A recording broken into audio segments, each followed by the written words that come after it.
Veja que coisa curiosa, muitas vezes se imagina que o gestor de pessoas é aquele que faz com que as pessoas façam coisas, isto é, se aproxime como um gerente de pessoas. Mas a noção de gestor, embora ela tenha dentro dela a própria noção de gerente, ela ultrapassa essa ideia.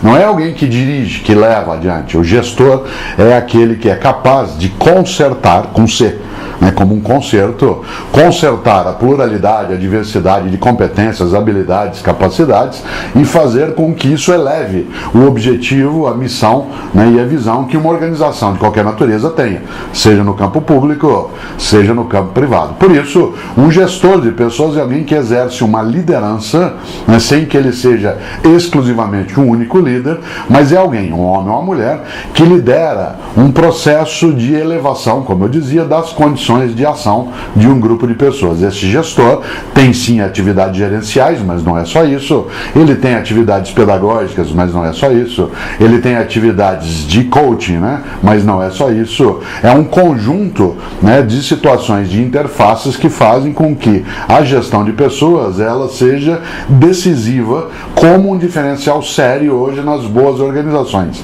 No fundo, a grande meta de um gestor de pessoas é o manejo do estoque de conhecimento que existe dentro de uma organização.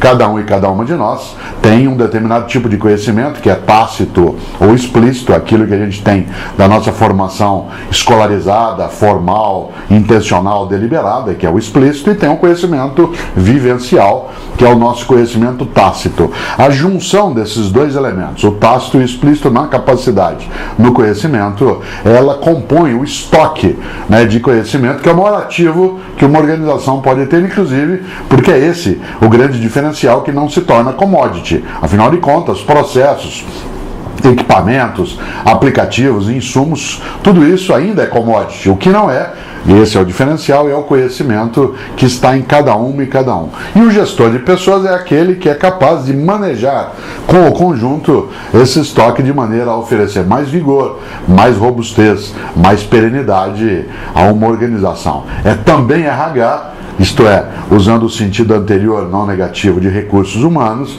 mas sem entender e sem cair na velha armadilha, que já é ultrapassada, mas muita gente ainda pensa de humanos apenas como recursos. Um gestor de pessoas é um gestor de talentos, lida com o desenvolvimento humano, lida com a capacidade de fazer projetos nos quais ele se coloque também como alguém a ser gerido. Um gestor de pessoas sabe que uma das medidas da inteligência de uma organização é a capacidade das inteligências serem parceria umas das outras e elevarem a condição. Por isso, um gestor é alguém que lidera. E para liderar, precisa também, antes de mais nada, saber que isso é o exercício de um poder. E a tarefa do poder é servir, não é se servir. Todo poder que, em vez de servir, é um poder que se serve, esse é um poder que não serve.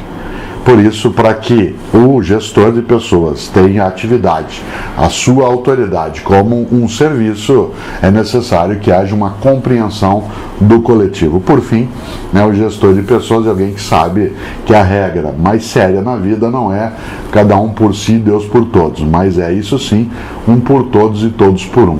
Aí somos pessoas que nos gerimos conjuntamente.